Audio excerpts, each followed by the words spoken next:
Welcome to Speaking of Schaumburg. I'm Village President Al Larson. In this episode, we'll hear about Schaumburg's weekly farmers market. Then we'll talk with representatives from Schaumburg's Green Team. We'll close out the program with a look at the Prairie Center's Summer Theatre production of How to Succeed in Business Without Really Trying. All of this and more today on Speaking of Schaumburg.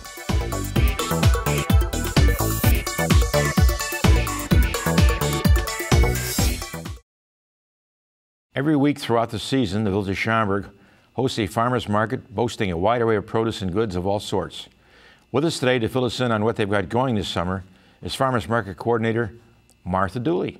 Martha, welcome to Speaking of Schaumburg, finally. Thank you. It's nice to be here. Yes, good to have you. Well, tell us about this farmers market. Where did it start and how did it start? Well, the farmers market began on Sunday, July 27th, 1980 in Town Square. It had 13 vendors, and it stayed there until 1991.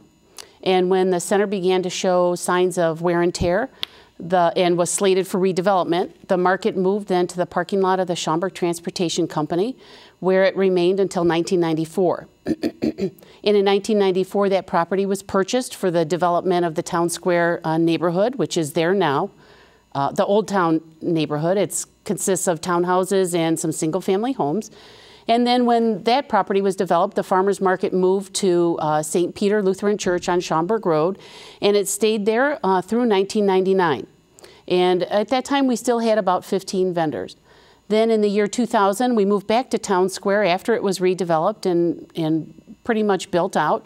And we've been there since 2000, so about 13 years. So the idea was to generate some traffic over there for Town Square Shopping Center, wasn't it? Right, in the very beginning, yes, it definitely was, yeah. How many farmers do you have? Well, right now, for this year, we'll have... And I know they're not all farmers. Right. So we have 32 vendors this year. Of those vendors, I think 4 or 5 are farmers that sell fruit and or vegetables. They also sell honey. 2 of the vendors, the farmer vendors, have been with us since the very beginning, and that would be Miller Farms and Nichols Farm. And now we're... What do they sell? They sell fruit and vegetables and honey. The Millers come from Michigan. They primarily sell just fruit. And Nichols Farm is from Marengo, Illinois, and they sell vegetables and fruit. Okay. So apples primarily, and mostly vegetables for Nichols. But Miller Farm sells tree fruits like apples, pears, cherries, peaches, things along that line. My. And then raspberries, blueberries, a lot of strawberries, mostly just fruit from Miller Farm. And you have chocolate there too, don't you? We don't have chocolates this year, no. Really? It's a little, we've had them in the past, but it's a little too difficult for the vendors to sell out there because of the heat during the peak of the summer. And it's difficult for them to keep their product chilled enough. No, that's the American Indian Center's parking lot there. Right, yeah, and we've been there since 2000. It's been a great venue for the farmers market. We are extremely busy and have seen, every year an increase in traffic. So I know for a while there was a concern that somehow Friday was a bad day for it, but it appears as though that's not the case. You got that many vendors. Friday's a fine day for farmers market. Yeah, Fridays work out really well. We do have some people that will come to the market before 7 o'clock as the vendors are setting up on their way to work. They'll come on their way to work, purchase some things, and then, and they head out. And then it's also open during the lunch hour. So the actual hours are 7 a.m. to 1 p.m. And I see a lot of people that come by at lunchtime to walk around the market and purchase things. We have a new vendor that sells crepes that are made on site. Oh, really? Yeah. And so we'll have some people that come out for lunchtime and they'll, order a crepe and sit there and have their lunch, buy some produce, and then they'll go back to work. Oh, that's great. I imagine it's a pretty popular venue. If they come out here and have breakfast or lunch right on site. Right. We've set up some picnic tables and things like that for them now in the shades, so that the people that order those things have a place to sit, listen to music, and things like that. Now, some of these vendors they frequent other farmers markets too, don't they? Right. Yeah. They have a like a circuit that they go to, for lack of a better word, and not all the farmers go to the same markets, but I know from our market they leave and go to another one in the afternoon, and I'll hear talk about other farmers markets that they're involved in. So, is there a charge to these folks for being there? Yeah, a booth charge of some sort. Yeah, the fee for the market space is $215 for a full season, booth fee, and then if somebody wants to come and sample the market for one day, there's a $40 charge for the one day. But primarily, I sell out of booth space, so I don't really have very many single day spaces available. You have entertainment there too, don't you? Right, yeah. In July, we'll have 4 events. We start July 6th with Karen Banichewski that plays the harp, and she'll be out there. She's just wonderful. Her music is beautiful. Then on the 13th, we have the library coming out. They come out once a month and talk about the programs that they have. A lot of it is geared toward children and the things that they have offered for the children, so that's nice. Then on June 20th, we have Sports and Recreation Day. So I'll have members, staff members from the Park District, as well as Spring Valley Nature Sanctuary come over and talk about all their programs. We'll try to arrange for Coop to come back out from the Schaumburg Boomers. He was out for opening day. And then on the 27th, we'll have a folk singer named Craig Kenning that will come and perform. He's performed here at the Prairie Arts Festival as well. Oh, okay. All the performance takes place from 9:30 in the morning till 11:30. Yeah. So if people come out on those dates, you know, it's the same time each date. Cliff Scar was a pharmacist in Town Square that brought this idea to the board. I mean, he pushed for it, you know, and certainly it's to be commended. I haven't seen Cliff in a number of years now, but I know he moved on to Mexico for a bit, and he had an ice cream shop called Cancun Cones. Huh. But I think he's back in the area now. You know? Yeah, I think I did some reading that he started the idea to plan for the market in 1978, and then it took a while to plan it because there was an anti-peddling ordinance, and so the books had to be changed, you know, to allow for the farmers market. And once that happened, then the market was approved, and it's been going strong for many, many years. Okay, all right. Well, what's your favorite venue over there? What do you like to purchase, or what do you like to see being sold? Or well, there's delicious baked goods out there, so I highly recommend all of those. But I can also recommend the gentleman that comes and sells the homemade kettle corn on site.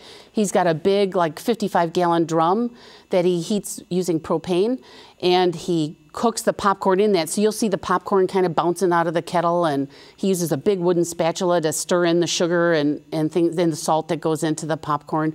It's absolutely delicious. So along with that, he also sells fresh squeezed lemonade. Okay. So it's a really nice snack, you know, to buy. But the homemade salsa is really good. We have a new vendor this year that's selling grass-fed frozen meats, which is a really popular item now because it's a little bit more natural than corn-fed beef products and pork. What's the difference between a corn-fed beef and grass-fed beef? Is it more tender? Is it? Yeah, I think it's more tender. It has a little bit less fat in it. If the animals are grown using pastures, you know, and they feed on grass rather than corn, they're less likely to need hormones or anything like that. So it's a little bit more natural product. Sure. Okay. Well, that's good. That's good. So, farmers market, come to Schaumburg, shop in Schaumburg. Yeah. So the market started on June 8th. It'll go through October 26th. That's great. Like we talked about, it's every Friday from 7 to 1, and then the address is 190 South Roselle Road. If people want more information, they can visit our website.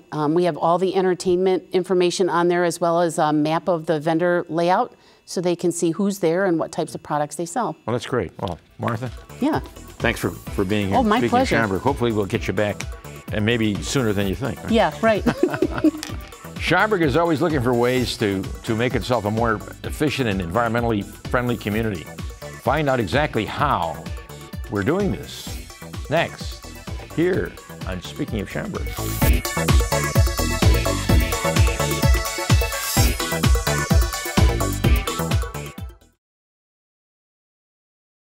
The Schaumburg Green Team was established in 2006 as a group of staff representatives from the Village of Schaumburg's departments focused on implementing annual environmental initiatives. Here today to tell us about what they're up to this year, our committee members Martin Matreger and our returning guest, Martha Dooley. Well, welcome once again to Speaking of Schaumburg. Yeah. Martha, I haven't seen you in 20 seconds. Something like that. Well, tell me, how did this green team get started? I mean, who was first on the green team, and whose idea was to have a green team, and what is a green team? Well, back in 2006, staff was starting to hear more and more about sustainable buildings, green technology. You know, some buzzwords were starting to move around the industry, and so we thought it would be a good time for Schaumburg to step up and be a member of that group that was looking to reduce our energy use, you know, make buildings more energy efficient, things along that line. So back in 2006, we started a group called the Green Buildings Team, actually, and it primarily focused on just having greener buildings and not sustainable landscaping. You know, we didn't really talk much about recycling, anything along that line. It was primarily just the construction of buildings. And so... how many people? We've always had about 11 people. We have staff from community development, engineering and public works, police and fire, as well as members from the cultural arts division. And we have people from all those different groups because they're in all of our different buildings here in Schaumburg. So they can help us with recycling in buildings, and you know, they can represent the concerns from all the staff from across all of the village. What is your job title? My job title is Landscape and Sustainability Planner. Okay. And Mr. McTregor, Martin. Yes. Tell us what you do. I'm a logistics coordinator for the Engineering and Public Works Department, sorry. Okay, all right. And so I also, one of the major things that I do is I provide recycling opportunities for our residents, along with manage the garbage and refuse, the refuse and recycling contract that also, you know, has recycling. And we require businesses to recycle, don't we? We do. They have to provide some kind of information as far as what kind of recycling they will do and how they're going to go about it. Okay, and we monitor that pretty regularly, right? Right. Yeah, best we can. Yes, we do. Okay. So. Now, what are some of the new initiatives that the Green Team is focused on? Well, go ahead. Well, some of the newer initiatives this year, we're looking at the potential to host a household hazardous waste event. We're trying to look into some... Oh, that's like the one they had at right across the street, District 54 headquarters, right? That's our electronics recycling event. This other one would recycle things like paint and things that are more hazardous. So I'll have Martin go ahead and talk about that because he would tell us about that. And one of the biggest things that residents call about, they're looking for ways to get rid of things like paint thinners, hazardous waste, acids, stuff that they might have around the house that they don't use anymore. So right now, you have to drive all the way down to Naperville to get rid of your household hazardous waste on the weekends. The Fire Station 4 down in Naperville takes those hazardous waste, as through the EPA provides the funding for that. Okay. Unfortunately, not everybody can drive that far, or even they don't like to drive that far as well. So they would like to do their spring cleaning or some kind of cleaning and get rid of everything at once. Where's this going to be? So our thought was to have it over at the ballpark in that big parking lot there, obviously when they're not having a game. Boomer Stadium. Boomer Stadium, yes. So we're still looking into the logistics of that. What day of the week would that be? It would be a weekend day, a Saturday, more likely. Okay. I'm sure it's going to change too, because depending upon whether or not there's a Boomer game or Yeah, part of the EPA requirements is that they actually pick the day itself, and you got to work around their day. They give you several days, and then if you get fitted into your schedule, then they'll provide basically everything for you, except for we have to basically man the traffic and provide the site itself. Now, is there a grant paying for this too? Yeah, it's very limited. Basically, we put our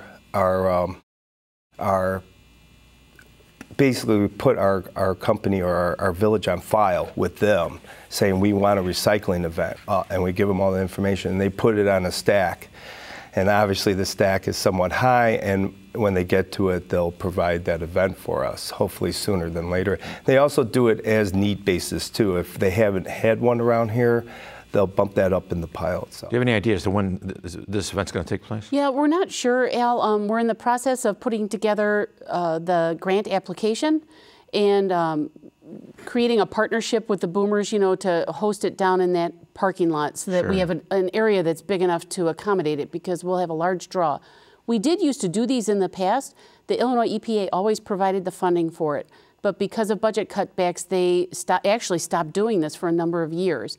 And now they're starting to begin the program again, but it's only, it's very limited, it's select, and it's not as easy to come by as it was in the past. So our idea this year is to seek out the funding. They're extremely expensive to host. I think, what did you find out, around $200,000 possibly to host an event? It would start at $200,000.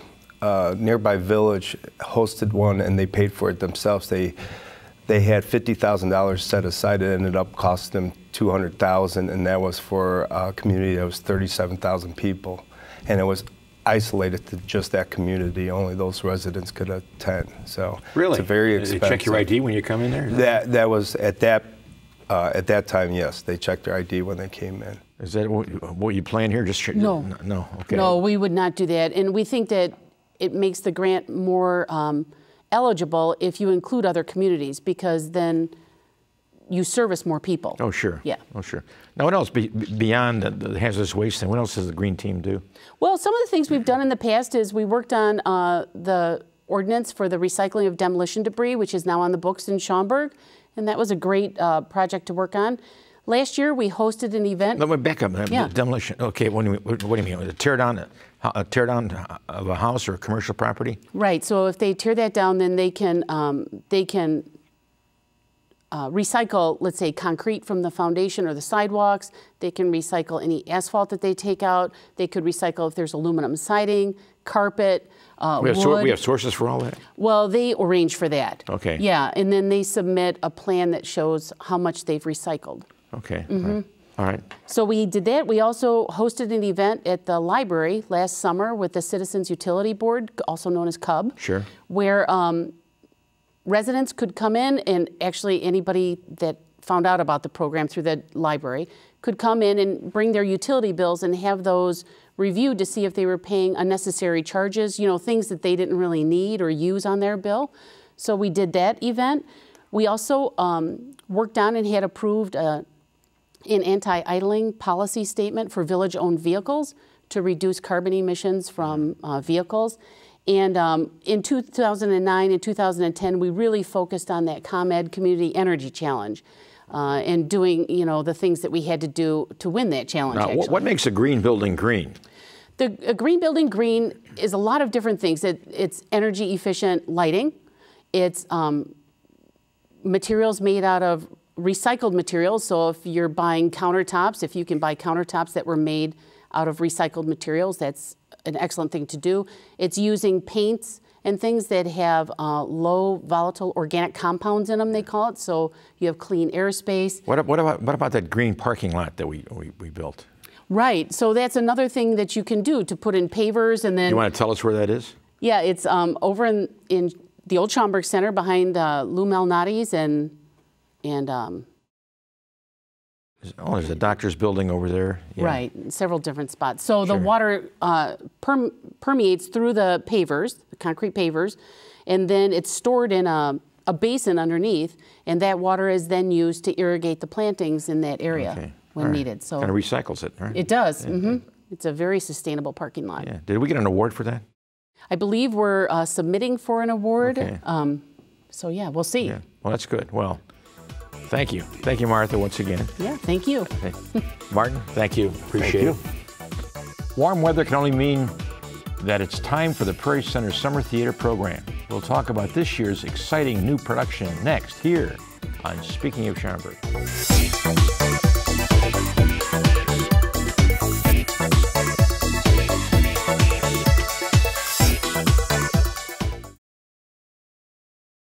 Every summer, Schaumburg's Prairie Center for the Arts auditions area high school and college-age talent to perform in an audience-rousing musical production. Here now to talk about this year's exciting production, our summer theater director, Rob Palekas, and actor, Zach Lentino. Welcome to Speaking of Schaumburg. Well, thank you for having us. Yeah, it's an honor. It's good to be back. What's with Well, all right. I guess I owe an explanation, don't I? Well, yeah. All right. Well, it's obviously very. It was as a director of the show. It's kind of a style thing. It was a director would want to have some kind of an ascot or a tie. You might want to button that top button. So which one? This one here? Yeah. Okay. And I'll continue in the meantime. And actually, this is kind of a trademark costume piece or accessory that was worn by Charles Nelson Riley, if you saw him on Match Game. And Charles Nelson Riley was in the original production of How to Succeed in Business Without Really Trying in 1961. So I'm wearing this in his honor. And he also went on to become a very, very successful and popular stage director himself. So he did. He did, actually, yes. So that's why I'm wearing this today, to celebrate the show and Charles Nelson Riley. Zach, you buy that? I have to. He's the director. So. I think he just wants to wear something, exciting. If you find an excuse, you may as well wear it. That's right. Now you're in the show. I am in the show. What do you do? I play J. Pierpont Finch. Is that a Robert Morris part?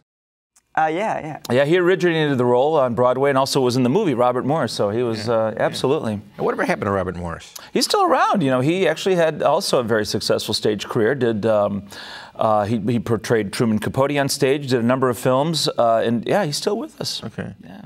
So how tough is it to cast this kind of production, Rob? It always has its challenges because you never know who's going to show up for auditions, and we were happy to have Zach with us because Zach has been with the company, Summer Theatre, since 2000. With the company, I like that. Well, that's how we like to go here. That's how we roll. Part of the company, Zach. But Zach's first performance. Well, you can tell us what you were in your first production. Was it 04? Was it? It was 2004. 2004. Yeah. The Prairie Center production of Oliver. I played Oliver back when I was 11. So. Okay. And then that started the trend here. I just kept coming back. He sounded a bit different in Oliver. Just a little. Yeah, your voice is a bit deeper. A little bit. Yeah, he was the title character in Oliver, and then he went on to do a whole number of shows. Yeah. He was a distraught coffee boy in Pirates of Penzance. But enough about Zach. Okay. Let's talk about the show that you're going to be putting on here, and how many cast members you have, and who's coming back, and who's singing. What are some of the great numbers? Oh, there are a lot of great numbers in this show. It's by the team who did the Everyone Knows Guys and Dolls. It was the same people who wrote and produced that show. And it's got great songs like The Brotherhood of Man. You've probably heard of that one. Yes, I have. I Believe in You, which became kind of a popular song. It's just a very catchy soundtrack, and it's a unique show because it was one of the first. We were looking at shows like Mad Men and The Office, which are popular today. Well, this was kind of the first one back in the 60s, 1961, that spoofed office politics. How many songs do you sing, Zach? You don't sing any, Rob, do you? No, I'd like to, but no, of course not. Yeah, but that's not going to happen. No. Zach has a full share of. I mean, I couldn't tell you an exact number. There's songs throughout, and What's your favorite number? Brotherhood of Man has probably got to be the showstopper in this. Really? Yeah, it's a catchy tune. I leave here every night singing it in my head. So. Well, sing a few bars. Oh my. I don't know if we. That's up to you. Give too much of a preview. Go ahead, give the opening. Give the opening. Now you may join the Elks, my friend, and I may join the Shriners, and other men may carry cards as members of the Diners. Here it goes. Something like that. And moves on. That's good. That's very good. We're in the brotherhood of man, dedicated to giving all we can. Along those lines. Very good. It's what you call the 11 o'clock number. It comes toward the end of the show when everything looks bleak. Is that what they call that, the 11 o'clock number? The 11 o'clock number. It's about. It's showbiz talk here. It's showbiz talk. This is the lingo. It's 11 o'clock. It's about time to go home, and things are slowing down, and then you hit them with the rousing show tune, and this is the one. I think it's one of the best. I love it. I think it's fantastic, and our choreographer Melissa Scheel has put together a very athletic piece. For the guys. So you dance too, Zach. You're not just a singer. You're a dancer too, huh? I never really thought of myself as much of a dancer, but in this type of business, you got to do everything you can. So, I mean, Melissa's been giving us great dances and really working with us, and it's looking great. Everyone's just looking great. Everything's really together. How many cast members do you have? We have about 38 people in the show. And a lot of these folks are young people. They are young people. They are high school and college students. I would say some of them are pretty fresh to the showbiz industry. They haven't done many shows before. Voices. The chorus sounds amazing. I think they're right up there with any professional cast. They sound fantastic, and that's due to the hard work of Mark Beth, who's our music director, and he does a fantastic job. What other luminaries besides Zach are going to earn the show? Well, gosh, who else do we have in the show? We have a number of we have a new cast. We have a lot of fresh faces, but we also have some people who have been in the show before. We have Jack Corkery. You may have remembered him last year. He played Harpo Marx in last year's production of the Coconuts. Absolutely. He plays a character named Bud Frump. And I think the name says it all. He's just a mama's boy in the business who tries to work his way up to the top by just clinging on to his family ties. So we have a nice mix of new faces and some old veterans like this guy. Yeah, what's your favorite show, Zach? That I've done here? Yes. Well, I mean, I don't care about it anywhere else. Oliver's always going to have a good place in my heart because it was the first one I did here, and I met so many people that I've just stayed friends with. But I don't know. This one looks like it might take the cake as being one of my favorites. Okay. Is this? Do you perform in other venues besides the Prairie Center? I know. I'm or have we signed you to an exclusive contract? No, I'm over at Elmhurst College during the school year, and I'm studying theater there. You just played a fun role not too long ago. Yeah, I was Seymour in Little Shop of Horrors. And that was a fun role. Sure. I don't know. I seem to be getting typecast as these kind of nerdy little Weasley guys, but hey, it's working for me, so. It pays the bills. Yeah, well, not really, I guess, but keeps them busy. Who'd you play opposite to? The young lady to sing something seriously Seymour or something? What was it? Suddenly Seymour. Suddenly Seymour. It was Audrey, right? Yeah. Audrey. So. Yeah. You know, they staged that here, didn't they? Little Shop of Horrors. It wasn't. The Prairie Center put it on a number of years ago, and it's. I think it's a tough production because you have to get the plant. I mean, you just can't build it. You have to find a production house that rents them. I think. You know? So it's. Maybe down the road we'll do that one. Yeah. Grab Zach while he's still around. You know. Well, before he's taken up by somebody else. Before he signs that contract. That's right. Yeah, I know. Oh my God, it's. But yeah, we're very excited about this production. It's got a lot of dancing, a lot of singing, a lot of great tunes. And when is it? It's at the end of July 27th and 28th for 2 weekends, and then also the first weekend in August. And where is it going to be? Oh, only at the Prairie Center for the Arts, where we have the best entertainment in the area. It's a small, intimate theater, 442 seats. There's no bad seat. There's not an obstruction. How do they get fantastic. Tickets? Oh, easy. prairiecenter.org. Just go online. prairiecenter.org. It doesn't cost any extra money to order online. You can pick out your seats online. It's a great way to do that. And again, you're going to see a top show with a live, full orchestra, talent, costume set, the whole works. It's going to be fantastic and funny. Oh yeah. Yeah. Well, I'm looking forward to it. Me too. I've ordered. Let me know how it turns out. I've ordered my tickets. You got your tickets already? I've ordered them. I said I don't think I have them yet. Okay. But I've ordered them. I'll look into that order for you. Make sure they're processed. Yeah. I pay for. I mean, And it's a great cause. I mean, it supports the arts in Schaumburg. And the tickets are only $20 for adults, $16 for seniors or students. That's a cheap price to pay for a full-scale musical. One more line. Come on. One more bar. Quickly. I believe in you. I believe in you. I believe in you. All right. There you go. That's great. That's great. Sells it. That will do for this edition of Speaking of Schaumburg. Join us again next month for an all-new episode. Until then, I'll see you around town, and you too.